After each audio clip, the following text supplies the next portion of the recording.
Hi, and welcome to Week 2 of Environmental Law and Policy, a week in which we're going to introduce ourselves to the law of property, a body of law that's important in its own right and is quite important to the study and understanding of environmental law. In a few minutes, I'm going to tell us a story, and we're going to play a game involving property before we look at the cases I asked you to read for today. But before we do even those two things, the game and the story, I want to give us a little bit of orientation to how important property law is considered through the lens of other bodies of law. For example, in the United States Constitution, in the 5th and 14th Amendment, the so-called Due Process Clause, the drafters of the Constitution made it clear that our government cannot deprive anyone of life, liberty, or property without due process of law. Put another way, property was one of those things that are so important to free people that they needed protection from the state and were given some in the Due Process Clause. Due process, of course, means procedural due process. The government has to go through certain steps before it deprives us of any of those three things. But there's also an element of substantive due process, that there might be some governmental intrusion into these interests so severe that in its own right it needs to be struck down. Yet, last week, when we looked at the Village of Euclid zoning case, the court rejected the argument that property rights are so absolute that they cannot be constrained by the greater power of a local government to adopt zoning rules for the public good. So property rights are not absolute, and never have been. When people refer to things like God-given property rights or natural law-giving property rights, at least in the U.S. system, that is incorrect and always has been. In fact, the Supreme Court in yet other cases has made it very clear that the Constitution and natural law do not give any rights to property. Property is entirely a matter of positive law, meaning to say the statutes and contracts and arrangements that people make. It doesn't come from any other source. And of course, you and I know there's all different types of property rights. There are so-called real property rights, which is the right to real property, such as land or buildings. There is personal property rights, which is the rights to things that we own, like the cash in our pockets, or our clothes, or our bicycles, or our cars. There's even intellectual property, of which we're all aware. So if you write a book or a song and you get a copyright protection on it, you own that interest in your intellectual property. So too if you invent something and it's protected by a patent. Whenever you have property rights, there are a variety of benefits that one gets with them, the so-called sticks in a bundle of sticks that property owners have. For example, you might have the right to exclude others, say from your land, the right to sell, the right to use, and so on. That, in a nutshell, is what property law is all about. Let's play the game and let me tell you the story to situate property a little bit more, in particular as to how we introduce its relationship to environmental law. Here's the game. I'm going to call this the devil's game. And we're going to play other types of devil's game throughout this course. But here's the devil's game this time. And its point is to illustrate to ourselves how important we think property might be. Here's the game. On the one hand, I will convict you of a crime, a felony, an important crime for which you will spend 1 year in jail. To be honest, I'll make it a safe jail. You will not be, for example, sexually abused when you're in jail, but it will be awful being in jail. You'll be separated from everybody else, but you will be safe. You will come out, however, not only having given up a year of your life in jail, but you'll have all the stigma that comes with having been a convicted felon. You may not be able to vote, it might be hard to get jobs, and so on. Put another way, your liberty, which means your ability just to write your own life story in this world, will be severely affected by what happens to you being convicted of a crime. That's on the one hand. Here's the rest of the deal. When you get out, I will give you $10 million, US dollars, tax-free for you. Here's my question.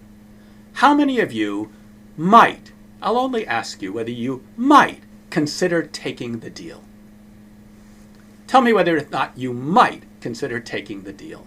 If not, definitely say no.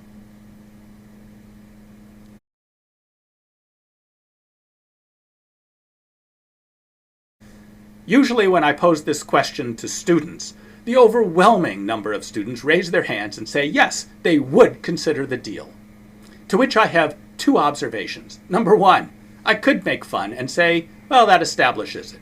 You're all prostitutes.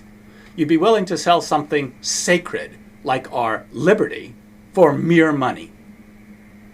On the other hand, assuming this is a common reaction, that we might consider it, it helps underscore the importance of property. It's not just things. The reason I suspect so many people might take the deal is we realize how much different our lives would be with, say, $10 million. We'd be able to help our friends and our families in ways that we couldn't otherwise, and that itself has elements of personhood in it, even elements of liberty. The point of the story is, if you answered that you might take the deal, no matter how you might think about property in the abstract otherwise, we really do realize how important it is, and environmental law has to grapple with this almost universal understanding. Here's the story. The story comes from Homer's Odyssey. And you might remember in Homer's Odyssey, it is the story of Odysseus, a Greek hero, and his return to his home country in Ithaca from the Trojan Wars. And terrible things happened to him and his men en route back from the wars to his island of Ithaca. When he gets there, however, and he wants to be rejoined with his wife, Penelope, he is distressed to learn that she has been besieged by suitors during his absence, who have been telling her that Odysseus is dead and that she should marry one of them, and she has held off the suitors. Well, part of the Odyssey when he gets back is how he deals with the suitors. And plotting with his son Telemachus, there's a lot of the Odyssey that is devoted to Odysseus getting revenge and killing every one of those suitors. That's not the point of my story. Here's the point of my story. When he's done killing the suitors, he turns to the handmaidens who had attended Penelope during the long years of Odysseus' absence. And well, there's a little bit of dialogue about the possibility that some of those handmaidens may have spied for the suitors on Penelope. Some of them may have slept with the suitors.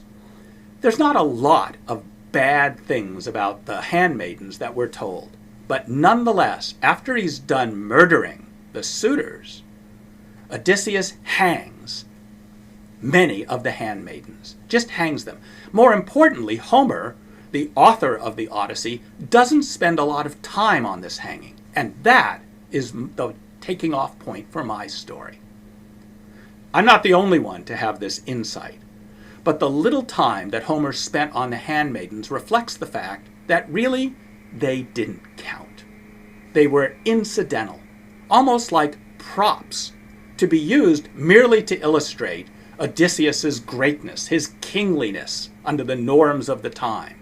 He was so powerful that he would just simply get rid of and kill something like the handmaidens because they may have in some indirect way offended his sense of nobility and proper behavior.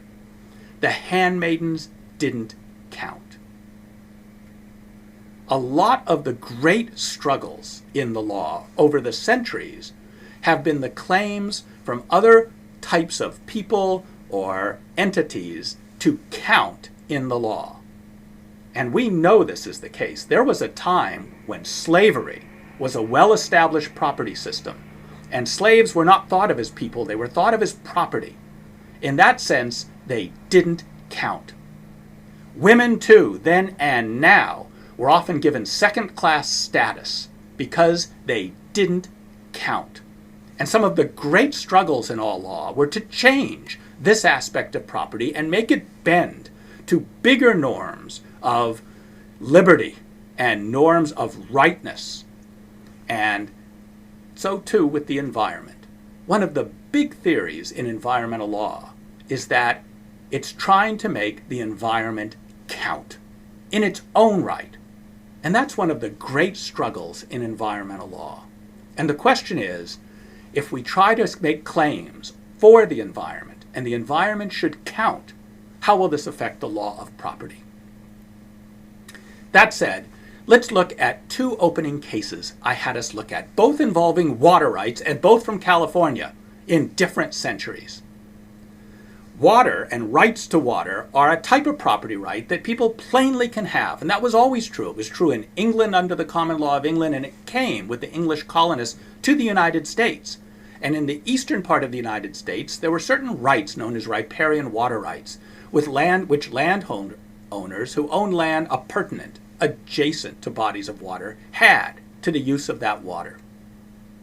In Irwin versus Phillips, the California Supreme Court tried to decide what the law of water rights should be as a property rights system in California.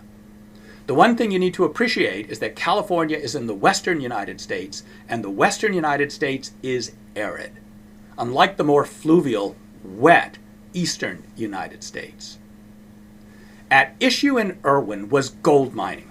And California, of course, was famous for gold mining. In the 19th century, gold was discovered in the Sierra Mountains in California, and there was a fantastic gold rush to exploit these resources. One thing that's not appreciated is that water played a huge role in gold mining. And what miners at the time frequently did is divert a stream over long canals and then build up pressure and put it through hoses to blast hillsides to get at the gold underneath the hillsides. Here are some pictures of hydraulic mining. Hydraulic mining, by the way, was terrible environmentally, however great it was as a mining technique. And you can see scars of hydraulic mining in the Sierra Mountains, even today in the Sierra Nevada mountains in California. The question was, however, to what extent would the law recognize property rights to water by these miners, often miles away from the streams from which their water was diverted, especially when facing a challenge from someone who owned land appurtenant or adjacent to the stream and didn't want the water to be taken away because it would reduce the flow available to that property owner, the riparian property owner. In Irwin versus Phillips, the court rejected the doctrine of riparian water rights, which had been adopted in most of the eastern United States, and said that just doesn't fit the modern-day realities in California. And in particular, it doesn't fit the state's interest in gold mining. More generally, the court made it very clear that when deciding property rights like this, a court has to be mindful of overarching social and economic conditions. And having found that the government of California wanted to encourage mining, the court adopted a body of water rights known as the prior appropriation doctrine, which meant anyone who took the water first had a superior water right to it, even to somebody who owned land adjacent to the stream. First in time, first in right is a quick shorthand way to understand water rights and property rights to water in the western United States. And it was in Irwin versus Phillips that the California Supreme Court recognized this type of property right to water. Fast forward over a century later. In the Audubon Society case, National Audubon Society versus Los Angeles Department of Water and Power, the California Supreme Court again had to consider water rights. At this point, the gold rush was over. California was well developed into one of the most developed states economically in the entire United States. And it has turned out that water, rather than gold, turned out to be the enduring, precious resource in California. Nonetheless, Los Angeles, a large, growing city with an almost voracious, famous appetite for water, had acquired water rights to 5 streams that fed a lake near the Sierra Nevada mountains, Mono Lake. And the Department of Water and Power in Los Angeles clearly had water rights to appropriate all of the water in those streams and divert that water through canals down to Los Angeles for use there by Los Angelinos. By the way, I was born in Los Angeles. In this case, the court recognized that the interests of the water user, in this case Los Angeles, was legitimate. And in fact, California needs to move water around, being a very arid area. But on the other hand, the court recognized that rights to water were overlain with something known as a public trust interest, which is that the state has claims to the water and to create property rights to this water, subject to its overriding interest to consider broader public goods and environmental aspects of the water. That's not necessarily to say that one always or even ever trumps the other. But the court held in National Audubon Society that before water rights are given to completely appropriate streams, just causing environmental calamities, not just to those streams, but to the Mono Lake that it would feed, the California Water Resources Board needed to consider the public trust, including the environmental aspects of water rights. On remand, by the way, back to the California Water Board, the California Water Board decided not to allow the continued diversion, and Los Angeles got its water elsewhere, and those streams continued to support their own environment, their aquatic environment, and to feed Mono Lake. It was the case that was heralded as that which saved Mono Lake, this unusual and rich ecological treasure at the foothills of the Sierra Nevada mountain. The point for our purposes, though, is that over 100 years after Irwin, the court once again noted that property rights need to be mindful by overarching societal obligations, in this case reflected in the public trust doctrine. Although at this time, environmental interests had become central. Next time, let's look at some of the provisions of the U.S. Constitution and how they interact with governmental decisions to affect property rights to preserve environmental amenities. I'll see you then.